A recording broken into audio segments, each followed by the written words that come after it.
What's up, everybody? Shauna D Man here, and welcome back to the channel. Hope you guys are doing great. Hope you guys had yourselves a great weekend. We are back with another Nerd Talk podcast episode. Hope you guys are ready to jump into this week's episode. This one's going to be a little bit different. So, side note, this is actually a second recording of the original one. The original one I had didn't have the sound from the videos that I was going over with, so I basically had to redo it. First one was about an hour's worth, so I'm probably going to try to cut this one down as much as possible to make it like an hour's worth, but we'll see what happens. So I actually had a video that I was going to do talking about Star Trek Enterprise when the other day over the weekend I came across a TikTok that was talking about the critical drinker. Now, this isn't the first time I've seen this particular TikToker or just people in general talking about the critical drinker, but I didn't really like what he was saying, and we'll get into it in a second, and I'll explain why I didn't. And because he was talking about how, because the critical drinker on one of his live streams talked about Star Trek was a dead brand, kind of in the same realm as Star Wars, what Star Wars is going through right now. And so I was like, okay, both these kind of, and I've noticed it. I noticed the video because he usually cuts up his segments into individual clips, and I have seen the clip pop up on my just search page and stuff like that. So I was like, you know what, this is a good opportunity to talk about this. As like I said, originally I was going to talk about Star Trek Enterprise, but I thought this would be another good opportunity to talk about and just hear these two different perspectives. Now, these aren't the only perspectives out there, but well, we can definitely just get into it and have a conversation. So I'm going to stop it periodically and just give my thoughts on conversation. So the first one is going to be the TikTok video, and then the second will be the critical drinker video, which I'll probably like speed up through that one in particular, primarily because it's like 15 minutes long. Um, so for context, before we jump in, I know who the critical drinker is. I've watched some of his stuff, and so I'm familiar with who he is. So, um, but yeah, let me grab my little headphones here, and let us. Is it this one? I think no, this one. All right, so we're gonna take a listen and see what he has to, what the TikTok video has to say in regards to what critical drinker said about Star Trek. So let's get a listen. Left these fuckers in 2024. Hell, we should Let me have back left up a them in little the bit. hellscape that was Back up a little bit. 2015. But yeah, new year, same bullshit. Critical drinker is back on. Up. There we go. We really should have left these fuckers in 2024. Hell, we should have left them in the hellscape that was 2015. But yeah, new year, same bullshit. Critical drinker is back on that grifter grind and talking. So quick. So I'm like really tired of the term grifter because I've heard it so much, particularly during the whole Star Wars acolytes, scenario crap that was going on after the show ended and it got canceled. Like I just got so tired of hearing the word grifter, and it's just like when you label people these terms so many times, they just lose their meanings, and it's just so stupid. Talking about how Star Trek sucks now. Something Star Trek is irrelevant. Something nobody talks about it. Something diversity sucks ass. Whatever. You know. So he said diversity sucks, or he's referring to critical drinker saying, nobody really talks about Star Trek, yada yada yada, diversity, yada yada. Now, here's the thing. You can like diversity. Forced diversity is not a good thing. Like natural diversity is a relatively good thing. So the best way I can put it is take a look at something like Star Wars Rogue One. You have a diverse cast right there. Star Trek Deep's really most of the Star Trek franchise, particularly Deep Space Nine, Enterprise, Next Generation, Voyager, so on and so forth. They all have good, diverse characters. But the difference is when you introduce these characters, if these characters aren't well written and just good, compelling characters, people aren't going to like them whatsoever. It's just they're just not going to like these characters, and so you can do diversity. Nobody's saying you can't do that, but how you go about implementing that into your projects is a different story. Because again, you can't give us these terrible characters and expect us to just like them. It just doesn't make sense to me in that regard. Know the drill. All of that is like really fucking terrible. But worse than that is the fact that he is, yet again, so confident in actively dismissing something he's never fucking watched. So to be clear, Critical Drinker has watched Star Trek. Now, he may not have watched, a lot of the newer stuff like Discovery, Lower Decks, Picard. I think maybe actually he may have watched Picard. Strange New World, so on and so forth. But he has watched Star Trek before. He's watched all the Star Trek movies, or at least the original trilogy. Not trilogy, but the original series with Leonard Nimoy,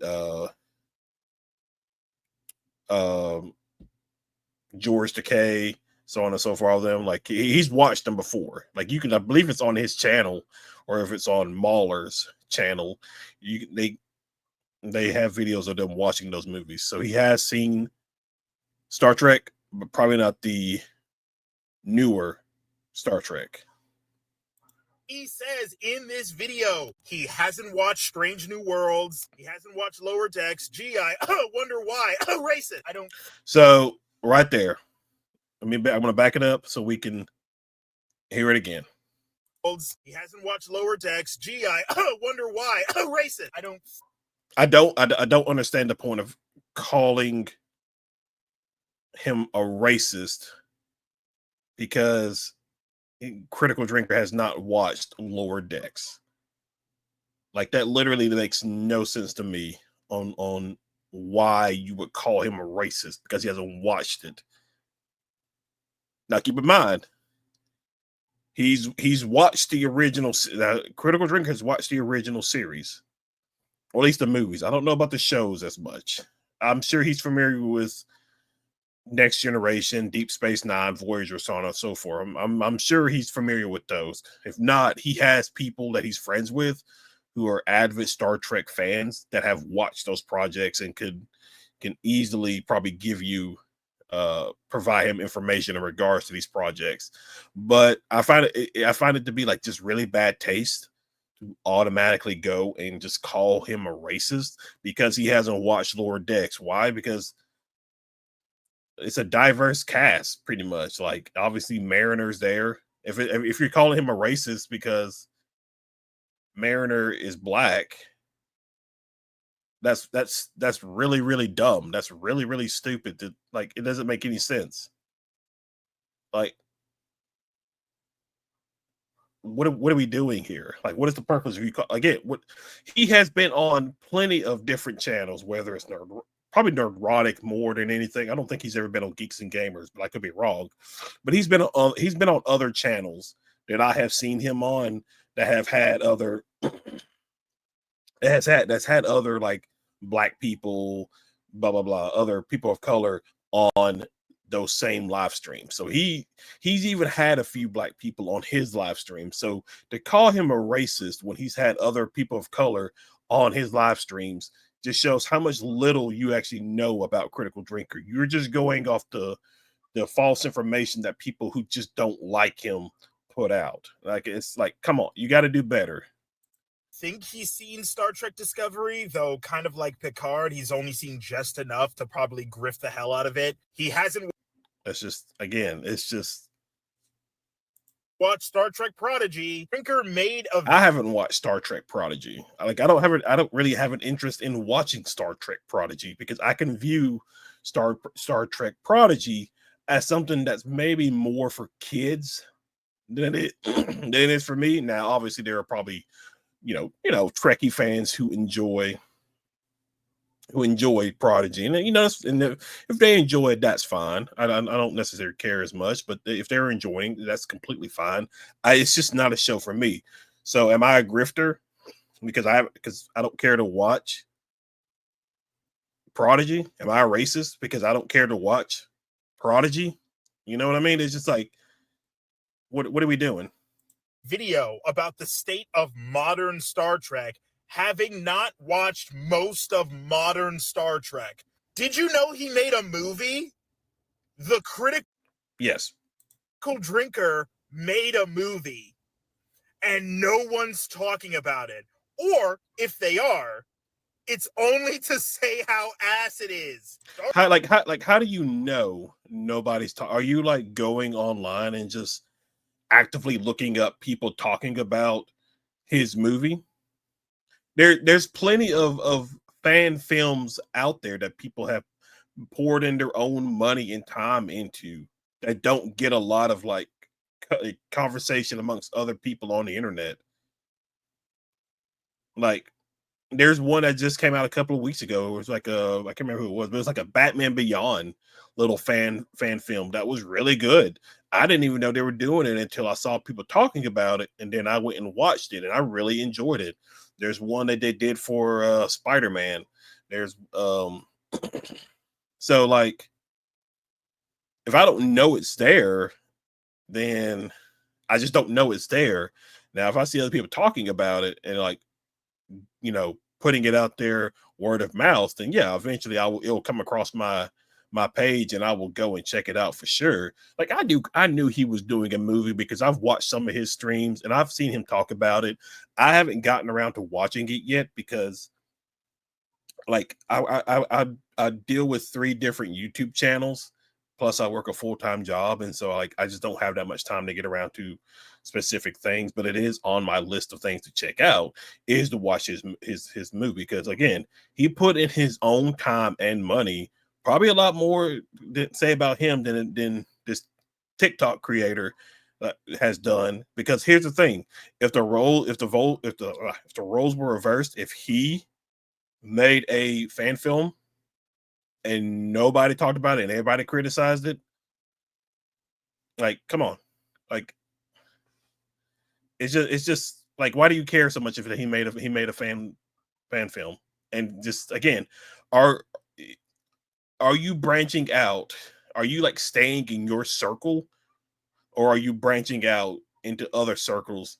Because like, how do you know nobody's talking about his movie? Are you just staying within your circle of friends or other content creators who just don't like Critical Drinker?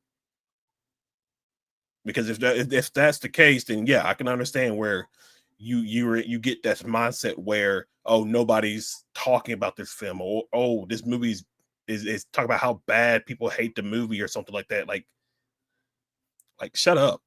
Like, it doesn't make sense. Star Trek's bad because no one's talking about it. It's so irrelevant. The guy who's built his career on the internet, shitting on modern movies for being lame and bad, made a movie so lame and bad, no one talks about it. So here's the thing. Critical Drinker does review movies. He does review shows. Yes. There's other people who do it. You could probably say there's other people who've done the exact same thing. But here's the thing. Drinker probably has, we have this thing called box numbers or box office numbers that can tell you how good or bad a film has done.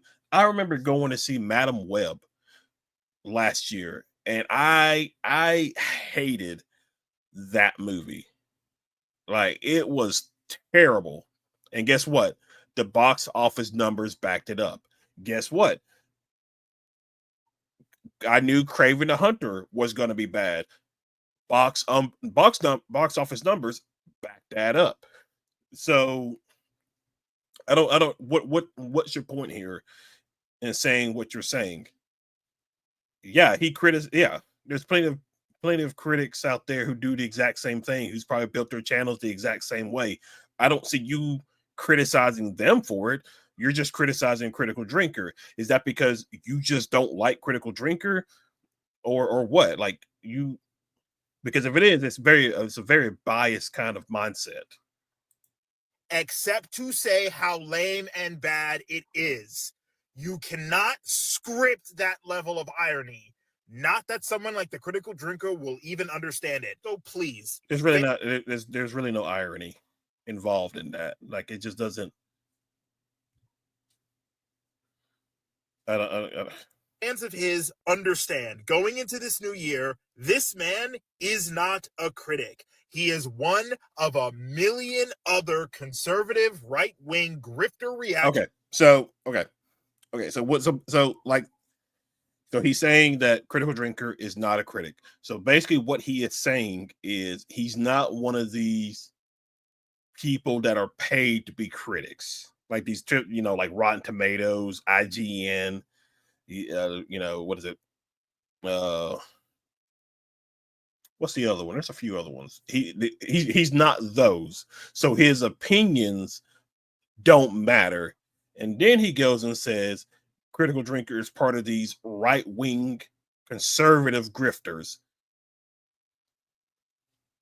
Convenient. So here's the thing. So Jeremy Jahns was the only, I would say, valid film critic to review Matt Walsh's Am I Racist movie. And what happened when he went and watched the movie and gave his honest opinion about the film? People were unsubscribing to him like crazy, because he did his job as a movie critic, went and watched the movie and gave his opinion about the movie. Okay, I would definitely say he's not. I would definitely say he's probably not a right-wing conservative grifter or whatever. I wouldn't say that about him, but he did his job as a movie critic and reviewed a film. But guess what happened? Yes, he lost subscribers, but he gained more subscribers than he lost. Why? Because people saw him being genuine. People saw him, they saw how nobody within the Hollywood sphere, even though Am I Racist made a good bit of money, nobody in the Hollywood sphere was reviewing the film. Now, there may have been a few that probably gave like small sentences or two about the film. I haven't really came across that many. But Jeremy Jahns gave it a fair shot, and he got people tried to cancel him because of it. Like, so you can be a critic. You can be a critic. Like, you don't have to be some kind of paid Hollywood plant to be a critic when it comes to these movies or TV shows. Now, when I review stuff or when I give my opinion about stuff, I provide the information as to why I didn't like it, but I also give the caveat, hey, go watch it for yourselves. Like I just said a couple of minutes ago, I haven't watched Star Trek Prodigy. I probably will never watch Star Trek Prodigy, but I know that there are people who do enjoy Star Trek Prodigy, and I know that project, that particular Star Trek project, is for them. And if they are enjoying it, that is completely fine. I said the same thing about The Acolyte. I hated The Acolyte. Like, it was not a good Star Wars show. But guess what? There was people who liked it. I was like, okay, that's fine. But you can't get mad and blame other people if the show doesn't get canceled, gets canceled, or doesn't get renewed or anything like that. You can't blame other people because you just have to live with it. Halo was the exact same thing. And, obviously a lot of people didn't like Halo. I enjoyed Halo for what it was. It was just a fun little entertainment thing for me. But guess what? It got canceled. It only got 2 seasons.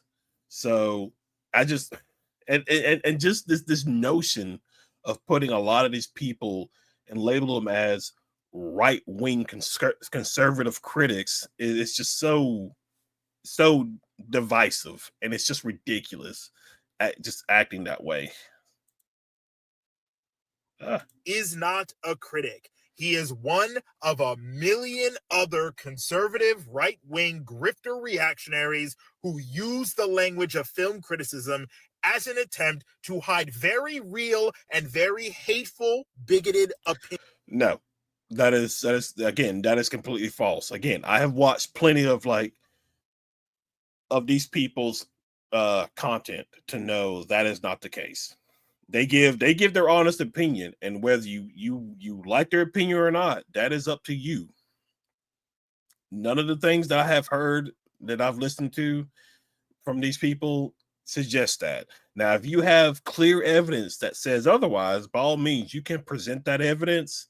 But I mean, it has to be clear cut evidence to sway my opinion about that, because if you claim that somebody's racist but you don't give any kind of evidence or things like that, then I'm not going to believe you, because again, people just throw these terms around and out there like every day now. They just lose their meanings. So like, I get another good example is when it comes to Star Wars, everybody was talking about how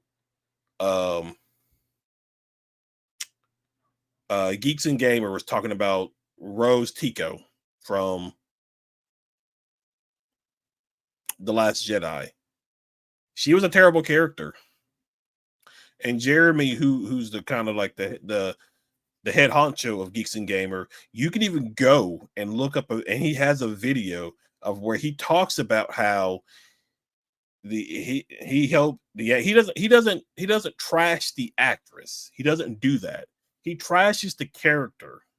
And I feel like that's what people have a hard time doing, is separating the actress from the character. You can criticize the characters without having to criticize the actors or actresses. Now, if those actors and actresses go and attack the fans, that's a completely different ball game and a completely different story. But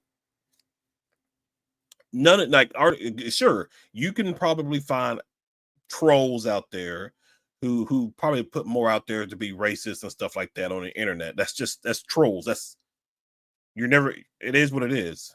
But to say he's using the term fan critic as a shield to be bigoted or racist or whatever, it's just very disingenuous. And like, again, unless you have absolute evidence that can back up that claim, I would not go around. I personally would not go out and call people racist or anything like that unless I have pure evidence to back up that claim, because you just can't be doing that kind of stuff. It's just really dumb. Because you owe it to the followers that you have on your accounts, whether it's TikTok, Twitter, Instagram, Facebook, whatever, to have evidence to back it up. And if you don't have evidence to back it up, how can these people trust you with the information that you are providing? As an attempt to hide very real and very hateful, bigoted opinions. Oh my God, we really should have left these fuckers in. So it's just like it's just really dumb, you know. Like I don't know. It's hard to put in the context in regards to that. It's just like a lot of the stuff he was saying was just bad. It was just terrible. Because again, like if he was brought onto these shows to like make the case for why modern Star Trek is good, I'm sure to be quite honest, I've watched enough of these people that they will probably lap circles around him. Not trying to be mean about it in any kind of way, shape, or form, but they know what they're talking about. They're very knowledgeable when it comes to these kind of projects, Star Wars, Star Trek, so on and so forth. So a lot of these people are grew up nerds as well. They grew up as people that loving the nerd fandom and everything like that. So they know what they're talking about, and they've been around a lot longer than you have. So And as far as Star Trek goes, like modern Star Trek, it's fine. It's I love Lower Decks. I really, really love Lower Decks. It is one of my favorite Star Trek projects that they've done. Discovery was, you know what? Let me save most of that because we're gonna get into um the the critical drinkers thing. Now, this is like 15 minutes, but I'm gonna like kind of like jump through some stuff just because it's just it's just relatively long. So Trek in their time, and those who have probably despaired at the way the franchise has gone, and particularly with shows like Star Trek Discovery. Pretty tough to watch, especially after season 1. It just became absolute garbage. But like season 1 of Star Trek Discovery, like there were just a lot of people in general that just did not like Star Trek Discovery. Like, I think I came around Star Trek Discovery probably around mid second season. I think that's what it was. Because growing up, when it came to Star Trek, was the only thing I knew about Star Trek was like through parodies and stuff like that, whether it was like The Simpsons, Family Guy, even Dexter Laboratory has done a parody. American Dad has done a little parody of it in some way, shape, or form. And so I knew it wasn't until the J.J. Abrams Enterprise, the Kelvin timeline, is when I was like, oh, okay, I kind of like Star Trek.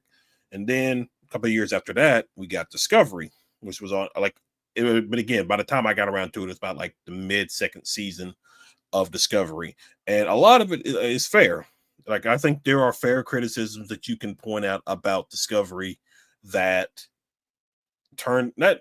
not turn people off, but it just didn't get people excited for Star Trek again. Like, you create the character of Michael Burnham, who later turns out to be the adoptive sister of Spock, when you have this whole timeline of Spock as a character. Now, he has a brother, I believe Sybok is his name, if I remember correctly.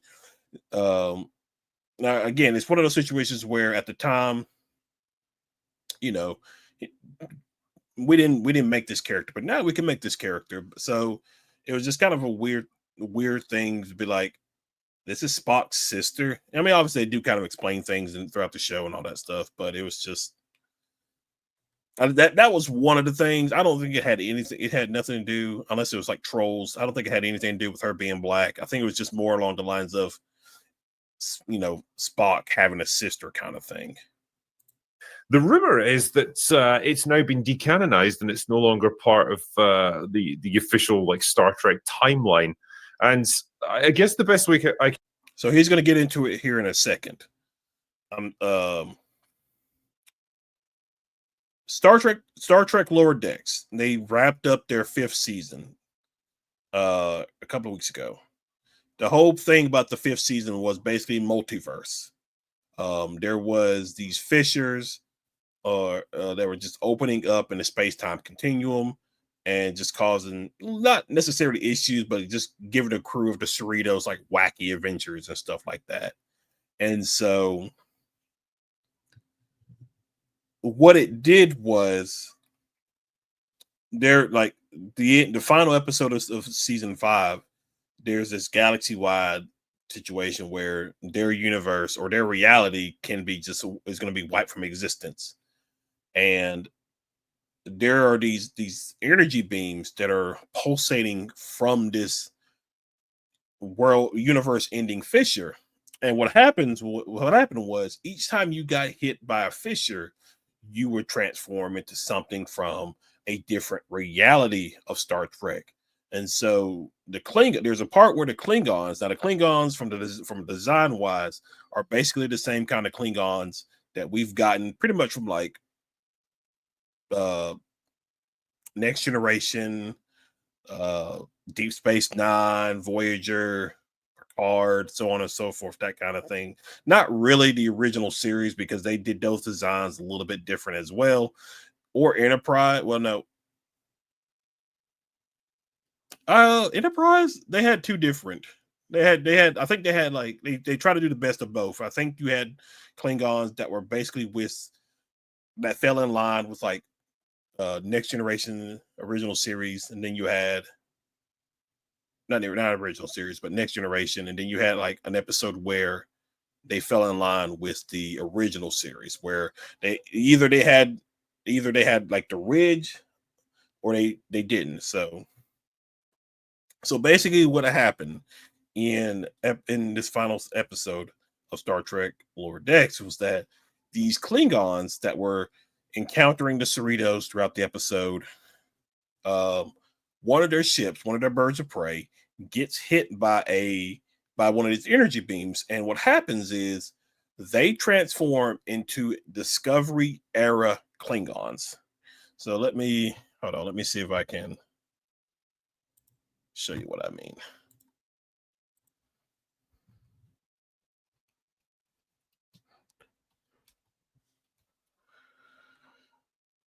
All right.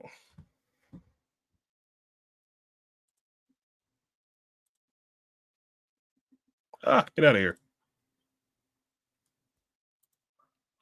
Okay.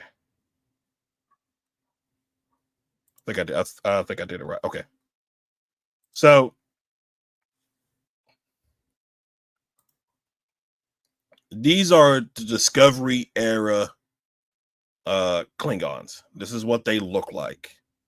So that's what this is what happened with the Klingons in this episode. They turned into these. And so basically what happened was it caused people to basically get the assumption that the Discovery era is set in its own timeline, kind of like the Kelvin universe for J.J. Abrams' Star Trek trilogy of films. Those are set in their own timeline. So that's what this is. Now, Trek Culture, who are some very good YouTube Star Trek content creators, I would suggest go following them. They're very good with their Star Trek. They're very knowledgeable, and so they can definitely. I don't know if they put out anything in regards to that kind of like assumption. I know. I believe his name is Sean. I believe he put out. He mentioned something in the episode review that he did. So, but so that's basically what he's about to get into is talking about that.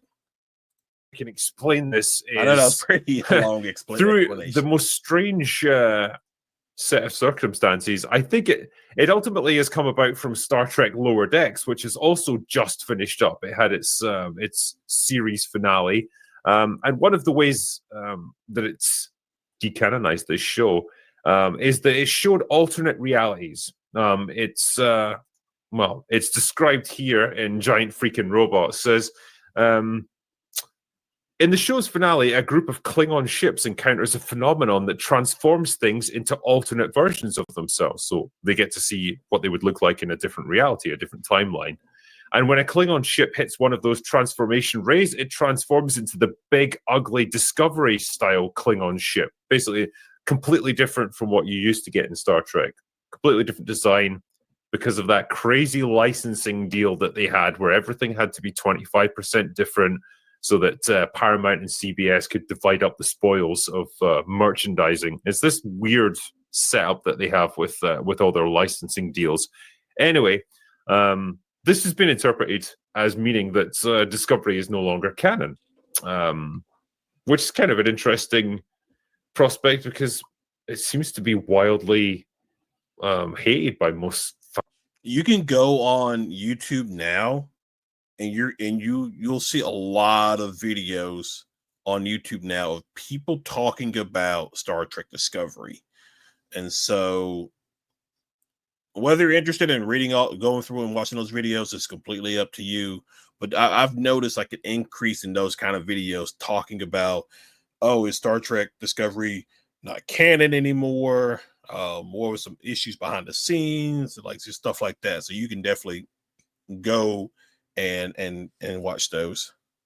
Fans of Star Trek, and I think most people would be quite happy to see it go It's a weird experience, right? To like have something that you don't even like, try to officially decanonize something you don't even like. You're like, Yeah, because I mean, I'm going to go out on a limb here and say most people don't really give a shit about Star Trek Lower Decks, and it doesn't really matter in the great scheme of things. But now, I don't know if I would agree with something like that. Mainly because I guess it just depends on like the viewership of Lower Decks. Like if a lot of people are not watching it, then yeah, that's a fair statement that you could probably say. I don't know what those numbers are. Um, like I guess, yeah, I haven't seen as many people talk about it. So at least, well, yeah, as much as like others, but I think it just depends on where you look for that information. the fact that it's an official, because Paramount themselves have said this, right? Lower Decks is considered canon. Like what happens in it is not just like a joke; it's considered part of the canon of the Star Trek universe. And so, if it decides that something else is no longer canon, then technically that is valid. That means it's gone. because I'm seeing a lot of people say that it's not even that it hasn't even been treated that way necessarily, or at least the creators aren't saying that that's what it means and that's what it. But I was thinking about how Dark Fate decanonizing 3, 4, and 5 of Terminator films, like that never really helped anything. It was never like thank goodness. It was more of a just we never thought they were that canon anyway. Yeah, and I think in the minds of fans, I'm going to again suggest that most people don't even consider any of this stuff post Star Trek Enterprise to be canon anyway, in any shape or form. It's just shitty fan fiction made by companies that don't really care about the property anymore. So I think an analogy I made on one of these shows, but I was like, when a franchise is really strong, take like a Lord of the Rings, when you have The Hobbit getting made, it's like someone putting there's like a big Lego tower and someone starts putting pieces on the wrong place or the wrong color, and you're like, ugh. Yeah, you look at it and you're like, stop, and you want to try and get those little pieces off. But Star Trek sounds like Star Wars and Doctor Who and everything else, where they let me let him finish. Made a little thing on it, and then they built an enormous thing on that tiny thing that came off the original tower, and it broke off, and it's just like, I don't even associate you with the original work anymore, like not even remotely. You can definitely make the case that both Star Trek, Star Wars, Doctor Who, Rings of Power, a lot of these projects that have come out in regards to some of those brands, it's been more about just milking the IP than providing actual good consumable stories. So I remember I did a tweet the other day, and to talk about to go with Star Wars, where I've seen people talk about how a lot of people are like, there's only 6 Star Wars movies, like the prequels and the original trilogy. A lot of people don't count the sequel trilogies, and I'm like, that's fine. I don't care if you do or not. That's your prerogative. If that's how you want to think, that's fine. But somebody made a tweet. What did he say? Talk about like how you can love Star Wars and stuff like that. And I said you can love Star Wars. That's not a problem. But at the end of the day, me as the consumer pay these streaming services to watch these content, and I should be getting good quality content. And let's be clear, like depending on which IP you want to go with, hasn't really been the case. Like obviously the Acolyte is a prime example of a bad project. Now, and they've even come out and said, Disney has, that nobody was really watching the series, so it was a bad project. Whereas you have Skeleton Crew that's going on right now. It's a lot of people, because of the bad projects that Star Wars has put out, it has turned a lot of people off of Star Wars. And so even though Skeleton Crew it's basically a kids show, but even though it's a pretty good kids show, nobody's watching it. Why? Because of the bad faith that these organizations like Hollywood has done to these projects. again, another good example is the Sonic movies. There are 3 Sonic movies now, with a 4th one like confirmed before the movie even barely got out the gates running with its theatrical release. And I remember watching the original trailer for Sonic, and they had ugly Sonic. And guess what? Fans said, "Hey, we don't. This is terrible. This is ugly. What are you doing over there?" Yada yada yada. And guess what? The people behind the Sonic movie took that feedback, went back, redesigned them, and we 3 movies later, and with each movie, their box office numbers have increased each time. Why? Because you are giving fans what they want. You heard the fan feedback. You fixed the issue that you had with the character design. Sonic looks great. Tails looks great. Knuckles looks great. Jim Carrey as Dr. Robotnik is outstanding. Like, if you just give people good quality content to consume, they're going to come and show up for it. Plain and simple. It's bright as day. And it's just like it's really simple. So it's the idea that they're like, oh, we got this new season that's connected to this. It's going to be the continuation of this character from this. Then you're just like, it's not even, go away. I don't care. It's like all this new Doctor Who stuff. I keep having to get updated about it. Disparu was explaining the new episode. I've never watched Doctor Who. I've never cared to watch Doctor Who. I know it's been around since like what, the 50s, maybe 60s. I've never cared for it. I was just like, man, I used to remember doing this with other people, saying the broad statements of a plot line of an episode, and people just being like, "What?" I'm back on that end of it now, where he says like some lady eats a star. I'm just like, Just it's like, oh yeah, okay. Just before we carry on, it's so funny. I'm so disconnected from Doctor Who when I hear things like this. Like, yeah, okay. Tick. Turned out it's a bomb vest. Fantastic. Kind of getting decanonized. Yes. The overall take being like, who gives a fuck anyway? Because anything that's happened in Star Trek from about 2005 onwards doesn't really matter anyway. It really is if a show gets canceled in the forest and no one's around to see it.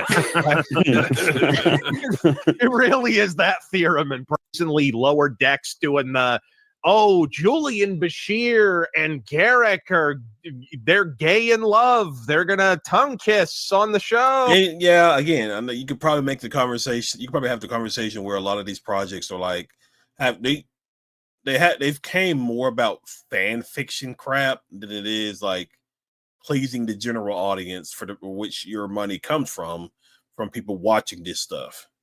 Oh, yeah. It's just obviously the death throes of a franchise. The way that was phrased as well, like, because the news articles reporting on this were like, "Oh, this show finally gives fans the romance that they always wanted." Like, who the fuck ever wanted that? Who was asking for that? Right? Oh, it keeps me awake long, sweaty nights. I assure you. Yeah, fuel for 1,000 lonely nights. But yeah, I think that's an interesting point that Muller kind of brought up there, though, just as we were going into this. The fact that all these Star Trek shows exist now, like Lower Decks, Prodigy, Discovery, Strange New Worlds, no one watches them. If I wasn't obliged to try and keep, I would say, again, I don't really know what the numbers look like in regards to people watching, so I don't know if that's like a fair statement to say. I would say if Star Trek Strange New Worlds is very good. I enjoy a lot of the stuff that comes from it, even though there are some stuff where I'm kind of like, whatever. But generally, I do enjoy Star Trek Strange New Worlds. Track of this stuff is singing Klingons is probably something, but it is what it is. Part of my job. I wouldn't even know this stuff existed. And I think most people are like that as well. It's just, it's remarkable how Star Trek has gone from something that, at least within geek culture, was a massive cultural phenomenon. It defines so much of that culture and the wider culture, like our desire to explore our ethos when it comes to. And that was something growing up as a kid, because I grew up throughout the 90s, and pretty much a lot of the times it was always you're either a Star Trek fan or you're a Star Wars fan. Colonizing the galaxy, all of that. It's gone from all that to an irrelevant bunch of shows on a streaming service that no one watches. It's done the Star Wars thing. Yeah, through the IP into the slot machine. Put a little really slot machine. Yeah. Isn't it wild that like the big debate when we were all growing up was Star Trek or Star Wars? Right? Like a bad media Rorschach. Have been decanonized as sort of meaningless because that's how I and most people that enjoy the original Star Trek shows felt to begin with. And I hear that it's been decanonized. It's no longer part of the main Star Trek timeline, but as it's still part of the multiverse, doesn't that actually mean that it's still canon though? I mean, it depends, I guess, how much importance you want to attach to that. Like, in theory, like anything could exist anywhere. Like in some alternate reality, like fucking Captain Kirk is a chimp, and like you know, Bones is just a dancing robot, and like there could be any potential number of realities there, and you don't really have to care about them. But like, it's just a way of getting around that. The one true storyline that we actually care about, which is the one that spawned from Star Trek, the original series.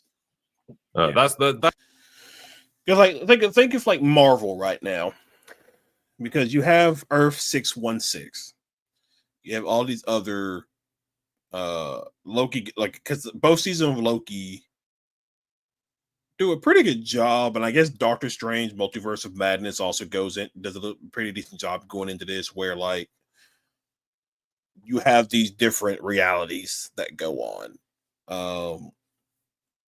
Now, whether or not you want to say that what happens in these realities are canon or not, that's a completely different thing.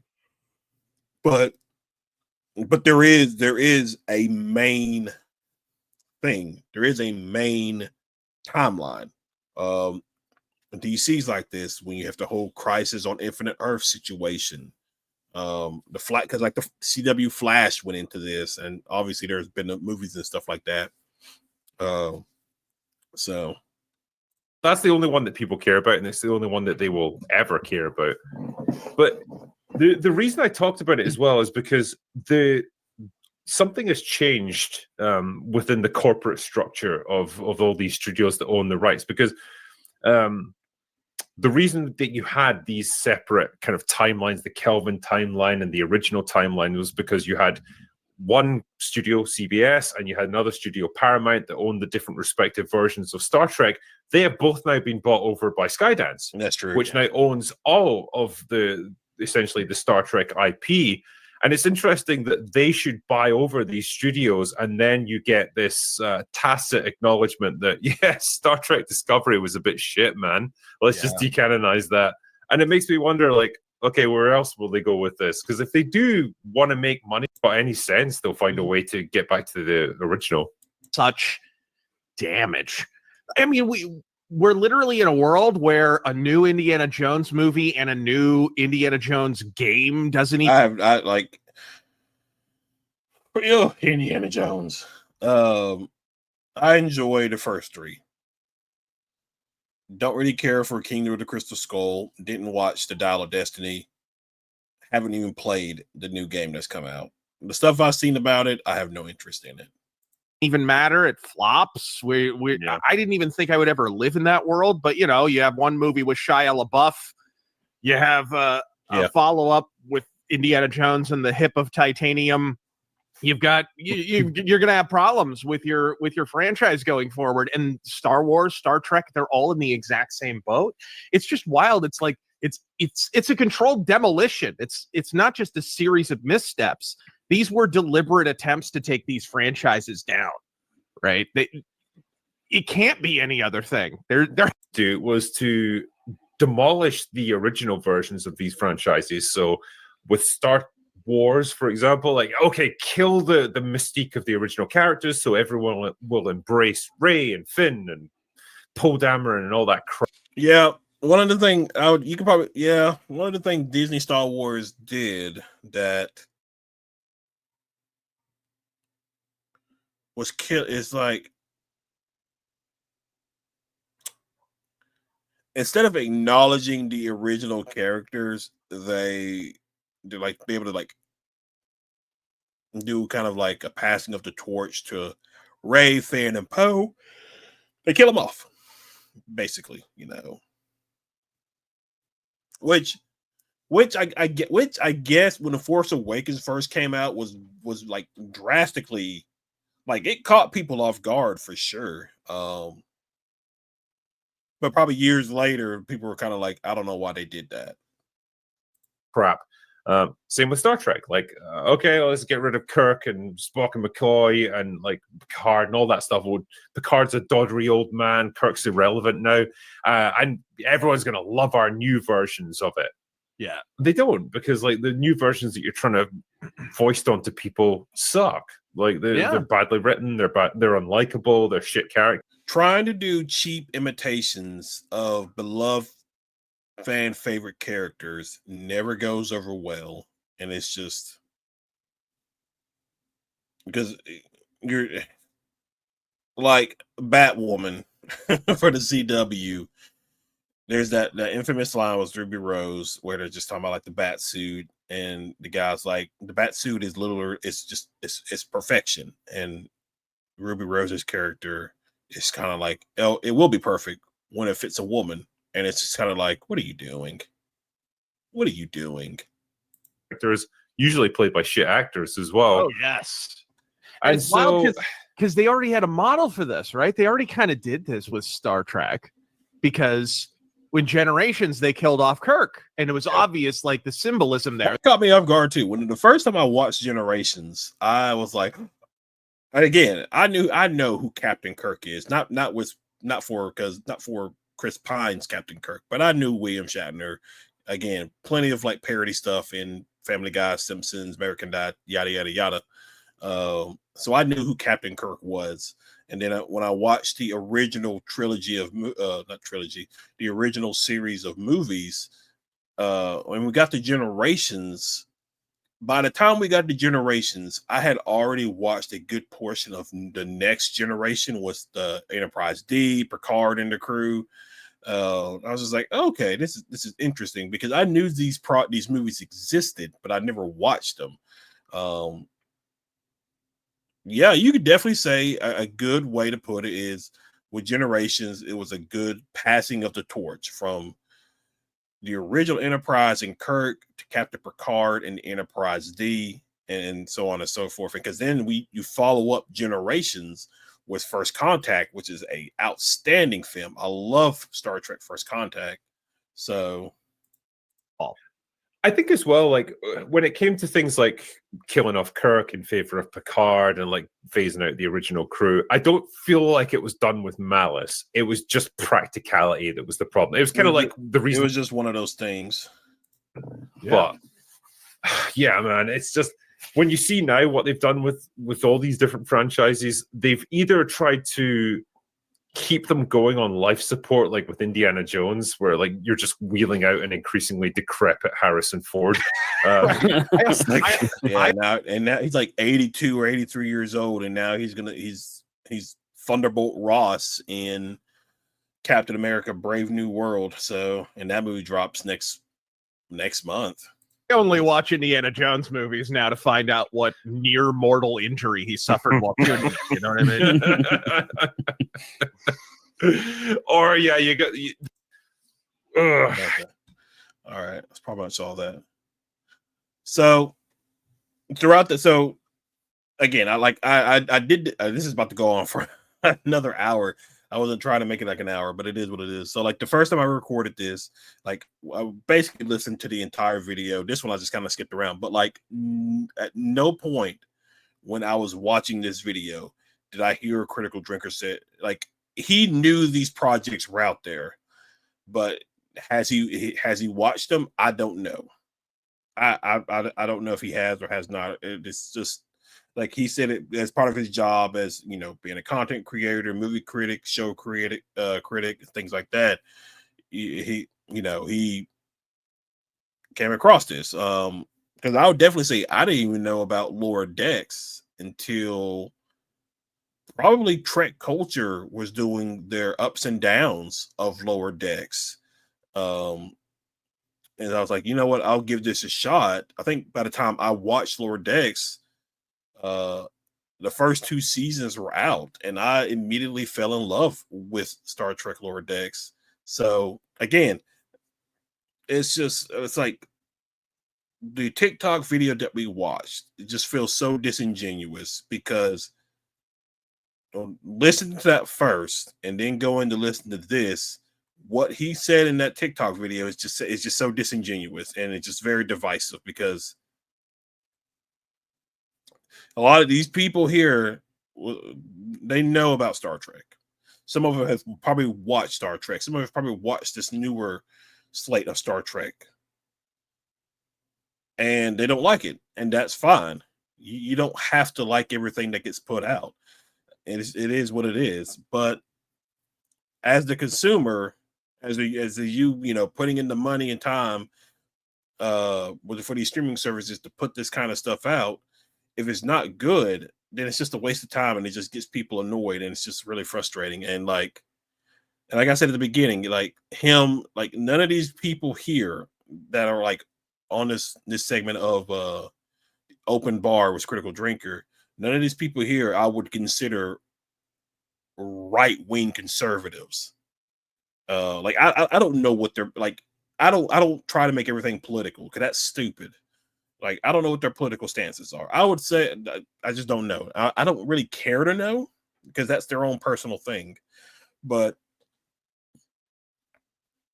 I mean, it is what it is. Like, I don't know. This was like an interesting video. I was like, you know what? Let me listen to both these because they definitely they go together in some sense, because he's talking about Critical Drinker, talking about the Star Trek, and then there's this video with Critical Drinker on Open Bar talking about Star Trek, and I was like, okay, these two kind of go together, so I kind of want to sit and talk about it. So,